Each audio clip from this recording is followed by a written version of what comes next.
एक बयान पे टिकता नहीं है, तो इस तरह की बेस पे भी हदीस ज़ईफ़ होती है। लिहाजा बहुत सारे मुहद्दिसीन ने इसको मुस्तरब किया कि इस हदीस को रद्द कर दिया है। और तीसरी ज़बरदस्त दलील है कि अगर हज़रत उमर ने 8 शुरू की होती, सहाबा ताबईन में हमें किसी रमज़ान में 8 रकअत कोई पढ़ता हुआ तो नजर आता है ना, कोई एक ज़ईफ़ रिवायत भी नहीं है। बसरा में, कूफा में, दिमिश्क में, शाम में, मलेशिया में, कहीं भी उस दौर में किसी सहाबी या ताबईन ने 8 रकअतें पढ़ी हो। 16, 20, 24 इतनी मिलती हैं हमें, 16 कम से कम 16 मिलती हैं, वरना मेजॉरिटी तो 20 पढ़ती है।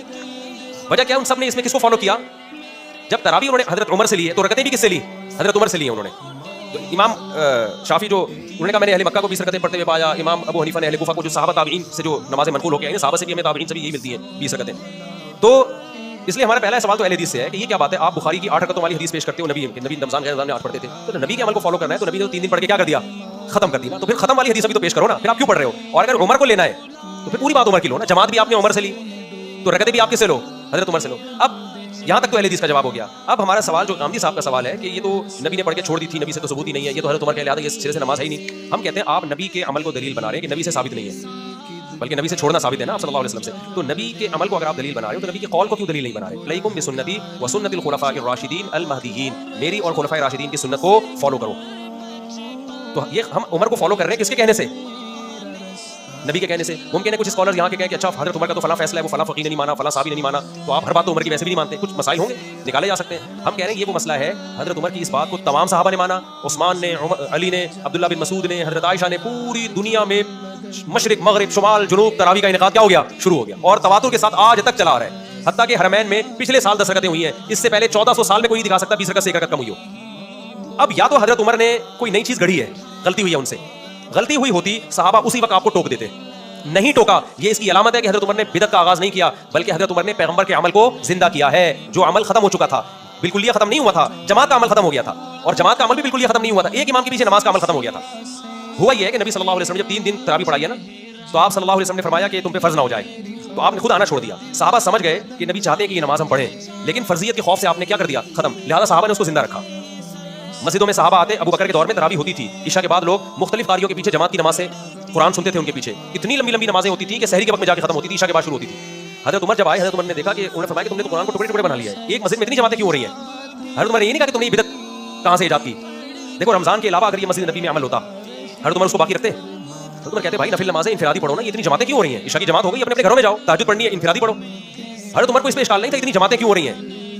समझते हो कि नहीं समझते? इसका मतलब हज़रत जानते थे कि रमज़ान में नबी से ये सब क्या है? साबित है। और हज़रत उमर ये भी जानते थे कि ये जो अहले हदीस हज़रात हदीस पेश करते हैं कि नबी रमज़ान गैर रमज़ान में 8 रकअत पढ़ते थे, ये इस मौके की नहीं है, क्योंकि वो इनफिरादी पढ़ते थे, जमात से नहीं पढ़ते थे। अगर उस हदीस को हज़रत उमर फॉलो करते तो उनसे कहते हैं नबी ने 8 पढ़ी है, इनफिरादी पढ़ी है, तुम भी 8 पढ़ो और इनफिरादी पढ़ो, इंडिविजुअली पढ़ो, जमात की तो कोई इजाजत नहीं है। हज़रत उमर ने उस हदीस से इस्तेदलाल किया जो नबी ने 3 दिन पढ़ी है, वो वाली नहीं थी जो बुखारी की 8 रकअत। वो कितनी रकअतें थी उसके बारे में एक ज़ईफ़ रिवायत है 20 रकअतें, लेकिन हज़रत उमर से उस रिवायत की तायद होती है कि वो 20 ही थी।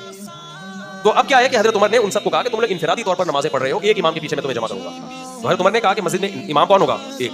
वो कितनी शुरू करवाई? एक रिवायत में 8 है, दूसरी में 20 है। 20 वाली रिवायत को सहाबा ने भी लिया, चारों इमामों ने भी लिया। 8 रकअत वाली रिवायत को सदियों तक किसी ने लिफ्ट नहीं कराई, सदियों तक पूरी रूए जमीन पर नहीं होती थी। पूरी अल्लामा शामी ने 150-200 साल पहले लिखे, पूरी रूए जमीन पर 20 रकअत से कम 1 रकअत भी तरावी नहीं हो रही। उसके बाद अहले हदीस ने क्या कहा? कितनी होती हैं? 8। ठीक है, कुछ उलमा ने उस दौर में भी कहा था कि 8 होती हैं, उनकी बात किसी ने नहीं मानी, क्योंकि ये बिल्कुल शाज़ कौल था ना, इजमाई उम्मत के खिलाफ कौल था, तो उसको रद्द कर दिया। अल्लामा इब्न हुमाम एक हनफी आलिम गुज़रे, उन्होंने कहा कि साबित 8 है, पर 20 भी सकते हो। उन्हीं के बेटे ने जो उलमा थे नफी की, भाई ये मेरे अब्बा का तफर्रुद है, ठीक है ना, ये इनकी अपनी राय है, ये काबिल कबूल राय नहीं है। तो चंद एक ऐसे गुजरे, अब प्रैक्टिकली उसको अल्लामा नशा कश्मीरी लिखा कि नबी से कुछ साबित नहीं, 8 है कि 20 है।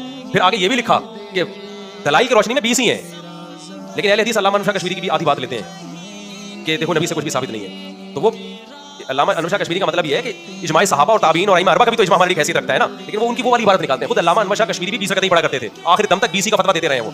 समझते हो कि नहीं समझते? तो अब जाके उसको तो गांधी साहब को हम ये कहेंगे कि भाई हदीस में आता है मेरी और खुलफाए राशिदीन की सुन्नत को लाजिम पकड़ो। तो अगर हज़रत उमर शुरू ना कराते, हम ना करते, हम कहते वो जो हदीस है ना, नबी ने जो 3 दिन बाद छोड़ दी थी, वो छोड़ी इसलिए थी ताकि उम्मत ना पढ़े, लेकिन सहाबा ने पढ़ी, हज़रत उमर ने की और किसी सहाबी ने एतराज़ नहीं किया, तो इसका मतलब हमें हदीस समझने में गलती हो रही है। हदीस का असल मतलब ये था, सहाबा के अमल को सामने रख के पता चलता है कि भाई फर्ज ना हो जाए, मतलब सुन्नत तो रहे, फर्ज ना हो जाए। तो सहाबा ने उसकी सुन्नियत को क्या रखा? बाकी रखा। हज़रत उमर ने कहा कि नबी के दौर में तो एक इमाम के पीछे पढ़ी हमने, तो मस्जिद नबी में भी एक ही इमाम के पीछे हम पढ़ेंगे, अलग अलग मुख्तलिफ टुकड़ों में इमामत नहीं की जाएगी, एक मस्जिद में एक इमाम होगा। उस वक्त से लेकर मस्जिद नबी में पिछले साल से पिछले साल तक एक इमाम के पीछे 20 ही पढ़ी आ रही है, जब से हज़रत उमर ने शुरू कराई है। एक रमजान भी ऐसा नहीं आया कि 20 से कम हुई हो। अब जाके हुकूमत सऊदीया ने इसको चेंज कर दिया और अब 20 के बजाय कितनी हो रही है? 10 साल। तो अब अहले हदीस हवाला देते हैं, देखो हरम वालों को कुरान और सुन्नत को फॉलो कर रहे हैं। हम कहते हैं भाई 1400 साल का हरम वो हमारे लिए एक्सेप्टेबल है, आज के हरम में गलती हो सकती है, या तो 1400 साल को गलत बोलो या आज को गलत बोलो। समझता नहीं है ना बात को, जब नहीं पढ़ेगा रात को तो नहीं समझेगा बात को। तो गांधी साहब को तरावी की चीज़ मुमकिन है। और कमाल की बात, एक तरावी के बारे में बड़ी खानदानी बात मैं अक्सर ये भी करता हूँ, जिसको हमारे जो अहले हदीस हज़रात हैं वो बिल्कुल भी जाते हैं, बाज़ लोग गलत जवाब देते हैं।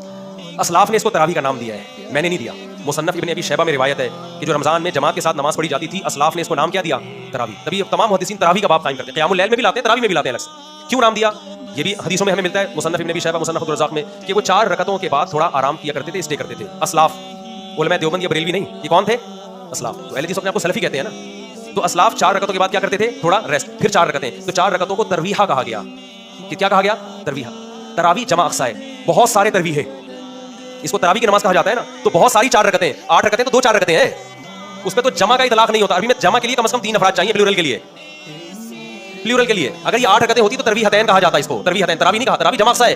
دیکھو مساجد جمع اقصا ہے, 2 3 مسجدوں کو نہیں, بہت ساری مسجدوں کو کہا جاتا ہے. اس کا مطلب اسلاف ایک ترویح نہیں پڑھتے تھے, بہت سارے ترویح تھے, تو اس نماز کو انہوں نے تراویح کہنا شروع کر دیا. بہت سارے ترویح ہے, تو نہ 8 ہے نہ 10 ہے. 10 میں تو 2 ترویح ہوں گے اور آدھا ترویح, 2 پورا ترویح ہی نہیں ہو رہا وہ تو, ٹھیک ہے نا. اس کا کسی کے پاس جواب نہیں ہے. تو اس لیے جب بھی آپ جمہور سے ہٹو گے نا, یاد رکھنا بظاہر بڑے مضبوط دلائل آپ کو لگیں گے, لیکن جب آپ اس کی ڈیپتھ میں جاؤ گے تو آپ کو وہ دلائل کھوکھلے لگیں گے. امت میں جمہور امت غلط نہیں ہو سکتی, 4 آدمی غلط ہو سکتے ہیں, یہ اس امت کی خاصیت ہے. 4 کروڑ غلط نہیں ہو سکتے. سمجھتا نہیں ہے نا بات کو. تو عامر صاحب کے تو بہت سارے, ان کی تو اور بڑی چیزیں مارکیٹ میں لائے ہوئے. تو یہ تو رمضان کی رونق ہے یار, تراویح رمضان کی رونق, اور یہ رمضان کے ساتھ خاص ہے. تہجد تو رمضان ہو غیر رمضان سب میں ہے. تبھی عید کا چاند نظر آتے ہی کوئی بندہ آئے دوبارہ تہجد پڑھنے کے لیے جماعت کے ساتھ, فوراً نکال دیں گے. اگر وہ دلیل بخاری میں آتا ہے نبی نے تہجد جماعت سے پڑھی ہے, فوراً کیا کہ بھائی گھر میں پڑھیے 2 4 افراد کے ساتھ. یہ 8 10 افراد نہیں ہے, آپ نے نکلو بدلی گلی سے تراویح گئی. تو یہ تہجد نہیں ہے, یہ وہ نماز ہے جو رمضان کے ساتھ کیا ہے, خاص ہے, اس لیے اس کو نام الگ دیا ہے. اور میں نے علماء دیوبند نے یا بریلیوں نے نہیں دیا, یہ حنفی اور شافعی نہیں, اسلاف نے نام دیا اس کو. یہ نام نبی کے دور میں نہیں تھا, نماز تھی الگ سے اسپیسیفک, جس کو حضرت عمر نے ایک منظم شکل دی. بعض لوگ یہ بھی کہتے ہیں کہ حضرت عمر خود تو نہیں پڑھتے تھے تراویح مسجد میں. حدیث میں آتا ہے حضرت عمر مسجد میں نکلے اور بڑی خوشی کا اظہار کیا, فرمایا والذی تنامون عنہا افضل مما تقومون, بس دیکھا چلے گئے. اور فرمایا کہ جس نماز سے تم غافل ہو وہ اس سے افضل ہے جس سے تم پڑھ رہے ہو. تو ہم کہتے ہیں کہ حضرت عمر خود حافظ قرآن تھے. یہ بھی اجماع ہے کہ جو حافظ قرآن خود قرآن دہرا سکتا ہے, اس کے لیے افضل یہی ہے کہ وہ حافظ کے پیچھے پڑھنے کے بجائے اپنی الگ سے نماز پڑھے. اسی وجہ سے حضرت عمر تو حافظ تھے, ان کے لیے تو افضل یہ تھا کہ اپنے گھر میں الگ پڑھے وہ, یا الگ جماعت کرائے اپنے گھر میں. تو ہم تو غیر حافظوں کو کہہ رہے ہیں کہ مسجد میں تمہیں حافظ نہیں ہے تو حافظوں کے پیچھے پڑھ لو. آپ نے حافظوں کو بھی غائب کر دیا اور بالکل ہی آپ نے انکار کر دیا اس کا. دوسری بات یہ کہ اسی حدیث سے پتہ چلتا ہے کہ تہجد الگ ہے, تراویح الگ ہے. تبھی حضرت عمر نے کیا فرمایا, والذی تنامون عنہا افضل مما تقومون, جس نماز سے تم غافل ہو, جو نماز تم پڑھ رہے ہو جس سے تم غافل ہو وہ اس سے بھی زیادہ افضل ہے. کیا مطلب تہجد اس سے بھی زیادہ افضل ہے؟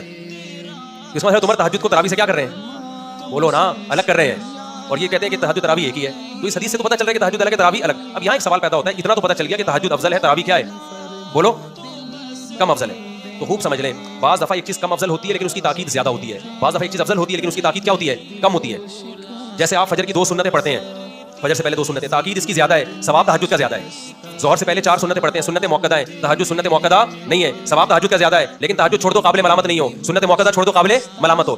ہمیں جس اہتمام سے صحابہ سے تراویح کی جماعت ملتی ہے اور رمضان کے ساتھ, اور نبی صلی اللہ علیہ وسلم کے بار بار آپ کے ارشادات, من قام رمضان من صام رمضان, جو رمضان میں قیام کرے, رمضان میں روزہ رکھے, قیام رمضان, صیام رمضان, قیام, پتہ چلا وہ قیام جو قیام رمضان کے ساتھ خاص ہے, تو صحابہ نے اس کو تراویح ہی کو قرار دیا ہے.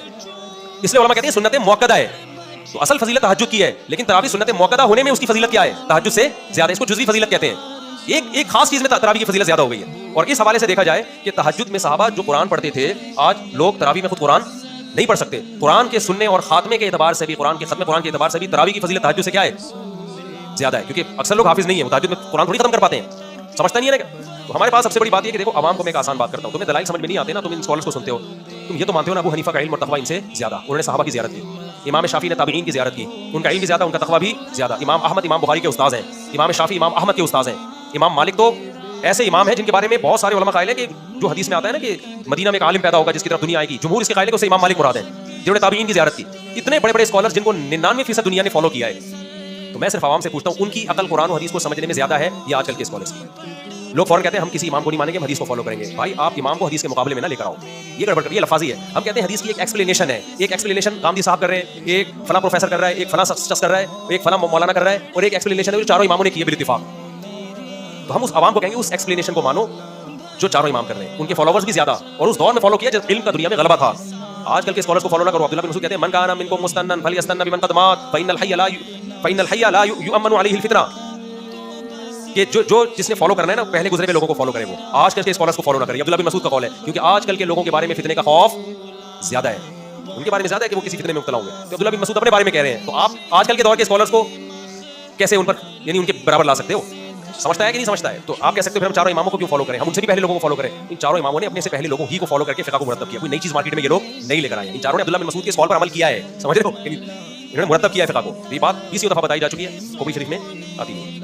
आप अगर इस्लाम पे बाकी रहना चाहते हो ना, आपके पास इन 4 इमामों के अलावा कोई रास्ता नहीं है, वरना एक ऐसे जंगल है ना, हर आदमी, हर स्कॉलर कुरान और सुन्नत के नाम पे कोई गधे को हलाल करेगा, कोई कुत्ते को हलाल करेगा, कोई जनाब आगे जाके 3 तलाकों को एक कहेगा, कोई कहेगा 3 एक भी नहीं होती, कोई कहेगा तलाक सिरे से है ही नहीं, कोई कहेगा खुला का औरत को हर वक्त इख्तियार है, जैसे मर्द दे सकता है औरत भी दे सकती है, कोई कहेगा यतीम पोते की भी इस्लाम में विरासत हुआ है ना, यूब खान के दौर में मजहबी स्कॉलर आए थे, उन्होंने कहा कि बेटा मर गया, आपका सगा बेटा मौजूद है तो वो जो पोता है उसको भी विरासत मिलेगी। तो बहुत कुछ इजमा के खिलाफ। फिर कुछ स्कॉलर ऐसे भी आएंगे जो कहेंगे औरत सफा मरवा में दौड़ेगी। नासिर अलबानी ने फतवा दिया कि औरत दौड़ेगी सफा मरवा में। उन्होंने कहा हदीस दिखाओ कि कहाँ है लिखा है कि नहीं दौड़ेगी। हम कहते हैं 4 इमामों का फैसला नहीं दौड़ेगी। उम्मत इसी पे आ रही, कह रहे हैं 4 इमाम क्या होते हैं, हदीस दिखाओ। 4 इमामों ने देखा इजमा है कि औरत किसी को भी देखा सहाबा ताबीन में कोई नहीं दौड़ रही, उन्होंने फतवा दे दिया नहीं दौड़ेगी, चाहे कोई हदीस नहीं भी हो। उन्होंने कहा ये इजमा काफी है। अलबानी रहमतुल्लाह ने क्या कहा, कोई हदीस तो नहीं है, तो उनका फतवा है बाकायदा कि औरत क्या करेगी सफा मरवा में दौड़ेगी। ये सब चेंज होगा आहिस्ता आहिस्ता। तो उम्मत को तबाही से बचाने का आपके पास एक ही रास्ता है। तो भाई सदियों से जो फ़िक़्ह कानूनी शक्ल में मुरतब हो गया ना, उसी पे रहना है। दाएं बाएं गए तो बेलगाम ऊँट। एक ने, मैंने डॉक्टर इसरार रहमतुल्लाह की फजीलत भी बयान किया ना, तो मैंने कहा डॉक्टर इसरार का एक अच्छा कारनामा था, एक नया फ़िक़ही मसलक भी निकाला उन्होंने। उन्हीं फ़ुक़हा के पाबंद रहे जो पहले चले आ रहे हैं। किसी ने लिखा कि जब तक ये मौलवी लोगों को फ़िक़ही पाबंदियों से नहीं निकालेंगे ना, मुसलमान कौम तरक्की नहीं करेगी। बात लेवल बड़े अच्छे होते हैं, यानी फ़िक़ही पाबंदियों से निकाल के कुरान और सुन्नत में नहीं लाएगी डायरेक्ट। लेवल अच्छा है, लेकिन इसका असल में मतलब पता है कि इसको यूं कहना चाहिए, जब तक मौलवी लोगों को बेलगाम ऊँट की तरह नहीं बनाएंगे ना कि जो चाहे कुरान और हदीस की अपनी तरफ से जो चाहे तशरीह करे, जब तक उम्मत ऐसी बेलगाम ऊँट नहीं बनेगी उस वक्त तक हम तरक्की नहीं करेंगे। तो आप बेलगाम ऊँट बना रहे हो लोगों को। जो उठता है कुरान और सुन्नत के नाम पे कोई भी मार्केट में फतवा ले आता है, उसे कहा जाए कोई रेफरेंस दो, किस फ़िक़्ह का ये फतवा है। फ़िक़्ह शिक्का को नहीं हम मानते, फ़िक़्ह को नहीं, हम फ़ुक़हा को नहीं मानते। इसका मतलब सारे घास खा रहे थे, अब आप मार्केट में आए। ऐसा नहीं होता मेरे भाई। ये उम्मत गुमराही पे हदीस में आता है जमा नहीं होती, और एक दफ़ा नहीं सदियों तक गुमराही पे जमा हो गई। मेरी खोपड़ी इस बात को काइंडली नहीं